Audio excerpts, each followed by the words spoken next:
सियावर रामचंद्र जी की जय। आप सभी श्रद्धालु प्रभु श्री राम के परम भक्तों का मेरे इस चैनल पर एक बार पुनः हृदय से स्वागत है। आप सभी भक्तों का भी हम लोग अयोध्या कांड में प्रवेश कर चुके हैं।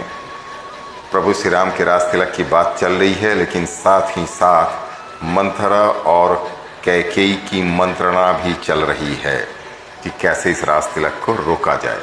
और मंथरा कैकेयी को पट्टी पढ़ा रही है, कैकेयी भी उसकी बातों में आ चुकी है। अब आगे, जो असत्य कछु कहब बनाई तो विधि देई हम ही सजाई। राम ही तिलक काली जो भयऊं तुम कहूँ बिच विपति बीजु विदु भयऊं। यदि मैं कुछ बनाकर झूठ कहती होंगी तो विधाता मुझे दंड देगा। यदि कल राम को रास तिलक हो गया तो समझ रखना कि तुम्हारे लिए विधाता ने विपत्ति का बीज बो दिया। रेख खचाई कहूँ बलि भासी भामिनी भई दूध कई माखी। जो सुत सहित करहूँ सेवकाई तो घर रहूँ न आन उपाई। मैं यह बात लकीर खींचकर बलपूर्वक कहती हूँ कि हे भामिनी, तुम तब दूध की मक्खी हो गई। जैसे दूध में पड़ी हुई मक्खी को लोग निकाल कर फेंक देते हैं, वैसे ही भी तुम्हें लोग घर से निकाल बाहर करेंगे। जो पुत्र सहित कौशल्या की चाकरी बजाओगी तो घर में रह सकोगी, अन्यथा घर में रहने का दूसरा उपाय नहीं। कद्रु बिनत ही दिन दुखु तुम ही कौशल्या देव। भरत बंदी गृह से ही लखनु राम के नेब। कद्रु ने विनता को दिख दिया था, तुम्हें कौशल्या देगी। भरत कारागार का सेवन करेंगे, जेल की हवा खाएंगे, और लक्ष्मण राम के नायब अर्थात सहकारी होंगे। कैके सुता सुनत कटुबानी कहीं न सकई कछु सहमी सुखानी। तन पसेऊ कदली जिमि कापी कुबरी दसन जीभ तब चापी। कैकेयी मंथरा की कड़वी वाणी सुनते ही डर कर सूख गई, कुछ बोल नहीं पा सकती हैं। शरीर में पसीना हो आया और वह केले की तरह कांपने लगी। तब कुबरी ने अपनी जीभ दांतों तले दबाई। उसे भय हुआ कि कहीं भविष्य का अत्यंत डरावना चित्र सुनकर कैकेयी के हृदय की गति न रुक जाए, जिससे उल्टा सारा काम ही बिगड़ जाए। कही कही कोटिक कपट कहानी धीरज धरहु प्रबोधि सी रानी। फिरा करमु प्रिय लागी कुचाली बकी ही सराय ही मानी मराली। फिर कपट की करोड़ों कहानियां कह कर उसने रानी को खूब समझाया कि धीरज रखो। कैकेयी का भाग्य पलट गया, उसे कुचाल प्यारी लगी। वह बगुले को हंसनी मानकर अर्थात बैरुन को हित मानकर उसकी सराहना करने लगी।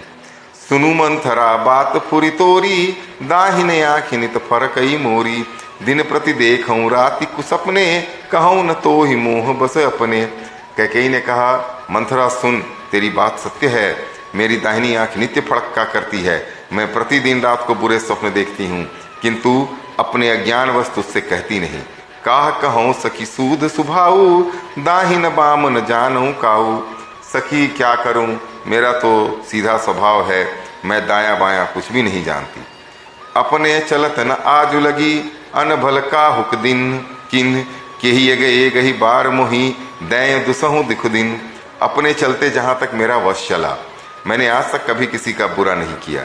फिर न जाने किस पाप से देव ने मुझे एक ही साथ यह दुसह दुख दिया। नहर जन्म भरब बरु जाई जियोत न कर बिसवती सेवकाई। अरि बस देव जियावत जाही मरन उन नीक ते जीवन चाही। मैं भले ही नैहर जाकर अपना जीवन बिता दूंगी, पर जीते जी शौक की चाकरी नहीं करूंगी। देव जिसको शत्रु के वश में रखकर जिलाता है, उसके लिए तो जीने की अपेक्षा मरना ही अच्छा है। दीन बचन कह बहु बुद्धि रानी सुनि कुबरी तिलक माया ठानी। अस कह मानी मन ऊना सुखु सुहाग तुम कहो दिन दूना। रानी ने बहुत प्रकार के दीन वचन कहे। उन्हें सुनकर कुबरी ने त्रिया चरित्र फैलाया। वह बोली, तुम मन में ग्लानि मानकर ऐसा क्यों कह रही हो? तुम्हारा सुख सुहाग दिन दिन दूना होगा। जहिरा और अतियन भल ताका सोई पाई यह फलु परिपाका। जब ते कुमत सुना मैं स्वामिनी भूख न बासर नींद न जामिनी। जिसने तुम्हारी बुराई कही है चाही है, वही परिणाम यह बुराई का फल पाएगी। हे स्वामिनी, मैंने जब से यह कुमत सुना है तब से मुझे ना तो दिन में कुछ भूख लगती है और न रात में नींद ही आती है। पूछऊं नहीं देखती न खाची भरत भुवाल हो ही यह साची। भामिनी करहु न तो कहूँ पाऊ, है तुम्हारी सेवा बसराऊ। मैंने ज्योतिषियों से पूछा तो उन्होंने रेखा खींचकर, गणित करके अथवा निश्चयपूर्वक कहा कि भरत ही राजा होंगे।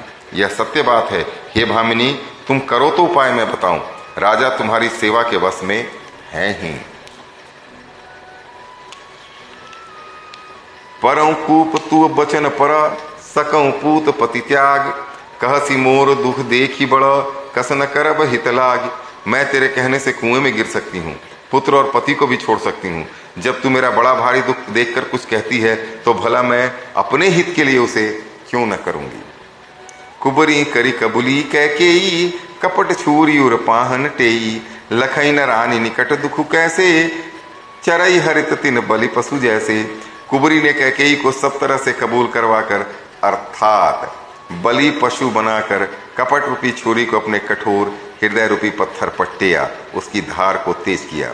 रानी कैकेयी अपने निकट के शीघ्र आने वाले दुख को कैसे नहीं देखती, जैसे बलि का पशु हरी हरी घास को देखता है पर यह नहीं जानता कि मौत सिर पर नाच रही है। सुनत बात मृदुवंत कठोरी, देती मनहु मधुमाहुर घोरी।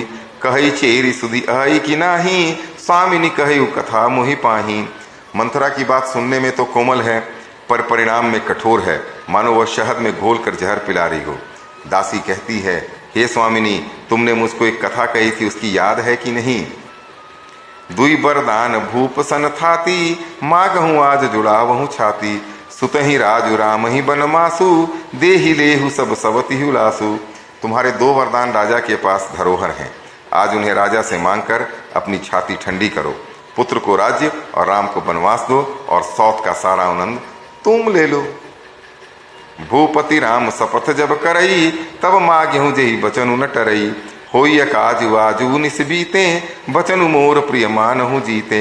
जब राजा राम की सौगंध खा ले तब वर मांगना, जिससे वचन न टलने पाए। आज की रात बीत गई तो काम बिगड़ जाएगा। मेरी बात को हृदय से प्रिय और या प्राणों से भी प्रिय समझना।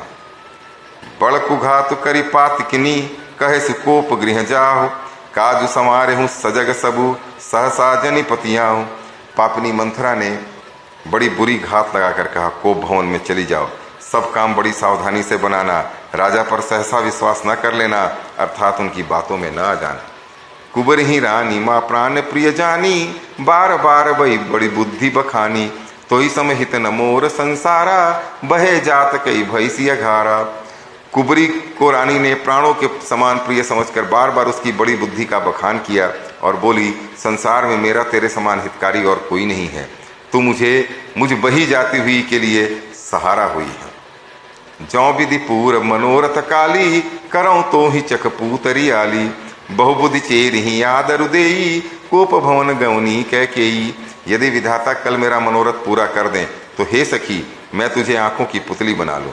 इस प्रकार दासी को बहुत तरह से आदर देकर कैकेयी कोप भवन में चली गई। विपति बीज बरसा ऋतु चेरी, भूई भई कुमति कैकेयी केरी। पाई कपट जल अंकर जामा, बरदो उदल दुख फल परिणामा। विपत्ति बीज है, दासी वर्षा ऋतु है और कैकेयी की कुबुद्धि उस बीज को बोने के लिए जमीन हो गई। वाह क्या उदाहरण है। उसमें कपट रूपी जल पाकर अंकुर फूट निकला। दोनों वरदान उस अंकुर के दो पत्ते हैं और अंत में इसका दुख रूपी फल उत्पन्न होगा। कोप समाजु साज सब सोई, राजु करत निज कुमति बिगोई। राउर नगर कोलाहल होई, यह कुचाली कछु जानू न कोई। कैकेयी कोप का सब साथ सजकर कोप भवन में जा सोई। राज्य करती हुई वह अपनी दुष्ट बुद्धि से नष्ट हो गई। राजमहल और नगरों में धूमधाम मच रही है और इस कुचाल को, इस कुचक्र को कोई नहीं जानता। प्रमुदित पुर नर नारी सब, सजहि सुपमंगल चार। एक प्रविश ही एक निर्गम ही, भीर भूप दरबार। बड़े ही आनंदित होकर नगर के सब स्त्री पुरुष शुभ मंगलाचार के साथ सज रहे हैं। कोई भीतर जाता है, कोई बाहर निकलता है। राजद्वार में बड़ी भीड़ हो रही है। और इसी के साथ आज का यह पाठ अभी बंद करता हूं। आप सब पर प्रभु श्री राम, सीता मैया, बजरंगबली, शंकर भगवान सबकी कृपा बनी रहे। आज्ञा दीजिए। सियावर रामचंद्र जी की जय।